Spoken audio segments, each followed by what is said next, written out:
السلام علیکم ورحمۃ اللہ وبرکاتہ۔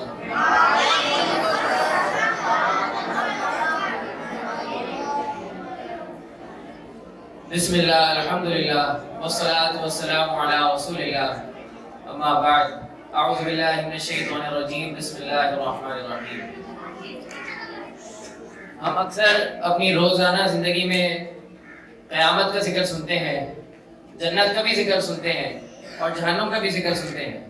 لیکن ایک چیز جس کو ہم نے خاص طور پہ انڈر ایسٹیمیٹ کیا ہوا ہے، جس کو ہم نے اپنی زندگی میں سیریس نہیں لیا ہوا، وہ ہے ہماری موت اور موت کے بعد قبر کی زندگی۔ ہماری یہ حالت ہے، جبکہ صحابہ حضرت عثمان رضی اللہ تعالیٰ عنہ کے بارے میں کہتے ہیں کہ جب بھی حضرت عثمان قبرستان جایا کرتے تو اتنا روتے کہ ان کی داڑھی آنسوؤں سے تر ہو جاتی۔ تو صحابہ سوال کرتے کہ آپ جنت اور جہنم کے ذکر پر تو اتنا نہیں روتے، اتنا غمزدہ نہیں ہوتے، کیا وجہ ہے کہ جب آپ قبرستان آتے ہیں اور قبر کے پاس آتے ہیں تو اس قدر روتے ہیں؟ تو اس پر حضرت عثمان جواب دیتے ہیں، اور ان کا جواب غور سے سنیے، کیونکہ یہ وہ شخص ہے جس کو ایک مجلس میں ایک وقت میں بیٹھے بیٹھے رسول اللہ صلی اللہ علیہ وسلم نے 3 دفعہ جنت کی بشارت دی، 3 دفعہ یہ بات فرمائی کہ عثمان فی الجنہ، عثمان فی الجنہ، عثمان فی الجنہ، اور فرمایا کہ آج کے بعد عثمان کوئی عمل نہ کرے، عثمان کو اس کا نقصان نہیں ہوگا، عثمان نے اپنی جنت پکی کر لی ہے۔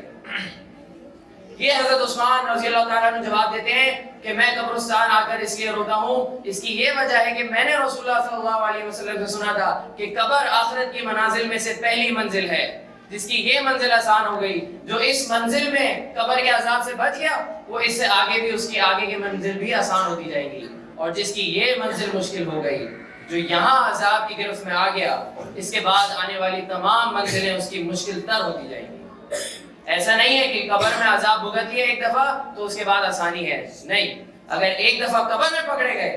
ایک دفعہ قبر میں بھیانک شکل کے فرشتے آ گئے تو اس کے بعد کوئی چانس نہیں ہے۔ ہم اکثر موت کے بارے میں غافل ہوتے ہیں، ہم نے یہی سوچا ہوتا ہے کہ ابھی تو ہماری پیک چل رہی ہے، ابھی تو ہم جوانی کی عمر ہے، ابھی تو لائف کو انجوائے کیا جائے، 60-70 سال میں جا کے دیکھیں گے، 50 سال کے بعد دیکھیں گے، تسبیح ہاتھ میں لے لیں گے، اللہ اللہ کر لیں گے اس وقت۔ لیکن یاد رکھیے گا، موت کسی کو بتا کے نہیں آتی، موت کا ایک وقت مقرر ہے، اور ایک دفعہ موت کا وقت آ گیا تو اس کے بعد نہ اس کو آگے بڑھایا جائے گا نہ پیچھے لایا جائے گا۔ لِكُلِّ أُمَّةٍ أَجَلٌ فَإِذَا جَاءَ أَجَلُهُمْ لَا يَسْتَأْخِرُونَ سَاعَةً وَلَا يَسْتَقْدِمُونَ۔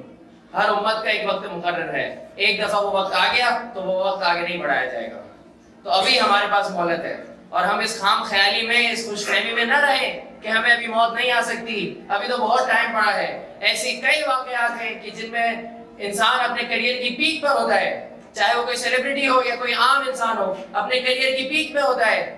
یوتھ میں ہوتا ہے، اور اس کو موت آ جاتی ہے۔ ابھی کچھ مہینے پہلے کا واقعہ ہے، NED یونیورسٹی کا ایک اسٹوڈنٹ جو 3rd ایئر میں تھا، وہ موبائل سنیچنگ کے ایک انسیڈنٹ میں شہید ہو گیا۔ 1-1.5 سال پرانی بات ہے، ایک اور یونیورسٹی کا گریجویٹ، اس کا کیریئر جیسی سٹارٹ ہونے لگا، جاب کا کیریئر، ڈوب کے شہید ہو گیا۔ تو ایسے کئی واقعات ہیں، کتنے ہی باسکٹ بال، فٹ بال پلیئرز کے بارے میں ہم سنتے ہیں کہ پلین کریش میں مر گئے، کیا انہوں نے اپنے کیریئر کے بارے میں نہیں سوچا ہوتا؟ کیا جو شخص 20-25 سال میں شہید ہو جاتا ہے یا نیچرل ڈیتھ اگر اس کو آ جاتی تو کیا اس نے آگے کی پلاننگ نہیں کی ہوئی ہوتی؟ ہم نے بھی اپنی لائف لانگ پلاننگ کی ہوئی ہوتی ہے، لیکن ایکویشن میں سے موت کو باہر نکالا ہوا ہوتا ہے۔ ہم پوری زندگی کی پلاننگ میں سے موت کو نکال دیتے ہیں، جبکہ موت اس زندگی کی سب سے بڑی حقیقت ہے۔ آج تک ایسے لوگ تو پیدا ہوئے ہیں جنہوں نے اللہ کا انکار کیا ہو، جنہوں نے اللہ کی عبادت سے انکار کیا ہو، لیکن آج تک ایسا کوئی فرعون، ایسا کوئی کافر نہیں آیا جس نے موت کا انکار کیا ہو۔ کوئی یہ دعویٰ نہیں کرتا کہ مجھے موت نہیں آنی۔ قرآن میں بھی اللہ تعالیٰ فرماتا ہے کل نفس ذائقۃ الموت، ہر نفس کو موت کا مزہ چکھنا ہے، چاہے کوئی ولی ہو، چاہے وہ کوئی نبی ہو، یا چاہے وہ کوئی عام انسان ہو۔ تو ہم جو اس غفلت میں پڑے ہوئے ہیں کہ ہمیں ابھی موت نہیں آنی، یا آئے گی تو دیکھی جائے گی، ہمیں اس غفلت سے نکلنا ہے، کیونکہ ابھی ہمارے پاس وقت ہے۔ جس وقت موت کی جو مقرر وقت ہے جب وہ پورا ہو جاتا ہے تو انسان جس کی وفات کے لیے ملک الموت جس کی روح قبض کرنے کے لیے آتے ہیں، اس کو حد نگاہ جہاں تک اس کی نظر پہنچتی ہے وہاں تک فرشتے دکھتے ہیں۔ اب جس شخص نے جنت میں جانا ہوتا ہے اس کو خوبصورت شکل کے فرشتے دکھتے ہیں، اور جس شخص نے جہنم میں جانا ہوتا ہے اس کو ایسی بھیانک شکل کے فرشتے دکھتے ہیں کہ وہ وہیں ڈر جاتا ہے۔ اس کے بعد ملک الموت آتے ہیں، اس کی روح کو قبض کیا جاتا ہے، اور پھر جنتی سے جنتیوں والا معاملہ اور جہنمیوں سے جہنمیوں والا معاملہ۔ دونوں مردوں کو، چاہے وہ جنتی ہو جہنمی ہو، قبر میں اس کو ایک دفعہ جنت دکھائی جاتی ہے اور جہنم دکھائی جاتی ہے، صبح شام اس کی منزل اس کو دکھائی جاتی ہے۔ جو جنتی ہوتا ہے اس کو آگ دکھائی جاتی ہے تو وہ ڈر جاتا ہے، وہ کہتا ہے میں نے یہاں جانا ہے، تو فرشتہ اس کو کہتے ہیں نہیں، تم نے اچھے اعمال کیے، تم نے اپنی زندگی اللہ کے لیے گزاری، تمہیں یہاں نہیں جانا۔ پھر فرشتہ اس کو جنت میں جو اس کا ٹھکانہ ہے وہ دکھا دیتا ہے، اور پھر وہ جنت کی ایک کھڑکی کھول دیتا ہے اور وہ آرام سے اس میں اس کو سکون کی نیند سلا دیتا ہے۔ اس کے برعکس جو جہنمی شخص ہوتا ہے اس کو فرشتہ جنت دکھاتا ہے، پھر اس کو کہتا ہے، اس کو حسرت دلاتا ہے کہ یہ وہ جگہ تھی جہاں کے لیے تو پیدا ہوا تھا، یہ تیرے لائق مقام تھا، لیکن تو اپنے مقام سے نیچے گر گیا، تو نے اللہ کی بات نہیں مانی، تجھے کوئی فکر نہیں تھی زندگی میں کہ مجھ سے ایک دن حساب بھی لیا جائے گا۔ جب وہ اس کے بعد جنت کو اس کے سامنے سے ہٹا دیا جاتا ہے، اس کے بعد جہنم کی کالی گھٹاؤں کا منظر اس کے سامنے پیش کیا جاتا ہے، اور پھر اس کے لیے بھی جہنم کی ایک کھڑکی کھول دی جاتی ہے، اور پھر وہاں سے ہی اس کا عذاب کا سلسلہ شروع ہو جاتا ہے۔ تو ابھی ہمارے پاس وقت ہے، ابھی ہمارے پاس مہلت ہے، اسی کو ہم نے یوٹیلائز کرنا ہے، اور ہم نے یہ زندگی جو ہے یہ اللہ کے لیے گزارنی ہے۔ وَإِنَّمَا تُوَفَّوْنَ أُجُورَكُمْ يَوْمَ الْقِيَامَةِ، اللہ تعالیٰ یہ کہنے کے بعد کہ ہر نفس کو موت کا مزہ چکھنا ہے، فرماتا ہے وَإِنَّمَا تُوَفَّوْنَ أُجُورَكُمْ يَوْمَ الْقِيَامَةِ، قیامت کے دن تم لوگوں کو جس اجر کے تم لائق ہو وہ دیا جائے گا۔ جیسے ہمارے اعمال ہوں گے ہمیں ویسے ہی اجر ملے گا، ویسے ہی جزا ملے گا۔ تو ہمیں ہر وقت گاڈ کانشیس رہنا ہے، ہمیں کبھی بھی موت سے یا قبر سے غافل نہیں ہونا۔ رسول اللہ صلی اللہ علیہ وسلم اپنے صحابہ کی تربیت کرتے ہوئے فرماتے ہیں، اے عبداللہ اپنے آپ کو مردوں میں شمار کرو۔ اس کا مطلب کہ اگر تم صبح اٹھو تو تم سوچو کہ آج رات تو میری قبر میں ہی گزرنی ہے، آج رات میں زندہ نہیں رہوں گا، آج رات تک میں نے مر ہی جانا ہے۔ تو جب یہ سوچ انسان کی ہوگی تو اس کو ہر وقت یہ کھٹکا لگا رہے گا، اس کے گلے پہ ایک تلوار لٹکی رہے گی کہ میرا حساب ہونا ہے، میں ایک ایک لفظ جو زبان سے کہہ رہا ہوں، ایک ایک سانس، ایک ایک قدم، ہر چیز کا مجھ سے حساب ہونا ہے۔ ہم اتنی آسانی سے اپنی زبانوں سے ایسے الفاظ کہہ جاتے ہیں جن سے ہم جہنم کی گھٹاؤں میں گرتے چلے جاتے ہیں اور ہمیں احساس تک نہیں ہوتا۔ اور یہ تو صرف زبان کی بات ہے، زبان کی اتنے گناہ ہیں، جھوٹ، گالی،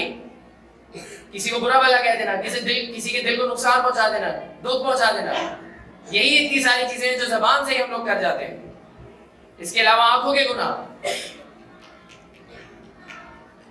تو ہم اتنے بے خوف ہو چکے ہیں قبر کی زندگی سے، ہم اتنے بے خوف ہو چکے ہیں کہ ہم نے ایک دن مرنا ہے، لیکن یہ جو ہم نے بنا لیا ہے نا کہ ابھی تو ہم پہلے دادا جان، پھر ابو، پھر میرا نمبر آئے گا، ایسی کوئی سیکوینس اللہ نے نہیں رکھی۔ پیدائش میں تو اللہ نے سیکوینس رکھی ہے کہ پہلے دادا ہے پھر پوتا ہے، لیکن موت کی اللہ نے کوئی سیکوینس نہیں رکھی۔ کتنے ہی بچے ہیں کتنے ہی ماں باپ ہیں جو اپنی اولادوں کو دفن کر جاتے ہیں۔ تو خلاصہ کلام یہ کہ ہمیں ہر وقت گاڈ کانشیس رہنا ہے، ہمیں ہر وقت یہ سوچنا ہے کہ ایک دن ہمیں حساب دینا ہے، ہمیں ہر چیز کا حساب دینا ہے، ایک ایک چیز کے بارے میں ہم سے پوچھا جانا ہے۔ کسی بھی چیز کے بارے میں ہم یہ غفلت نہیں برت سکتے کہ اس کے لیے تو خیر ہے، یہ تو خیر ہے، اس معاملے میں میری چھوٹ ہو جائے گی۔ اللہ کی قسم کسی معاملے میں چھوٹ نہیں ہونی سوائے جس کے لیے اللہ چاہے۔ تو اب یہ باتیں سننے کے بعد بھی اگر ہماری زندگیوں میں چینج نہیں آتا تو پھر آپ خود ہی اندازہ لگا لیجئے کہ ہم کس حد تک گر چکے ہیں۔ وآخر دعوانا ان الحمدللہ رب العالمین۔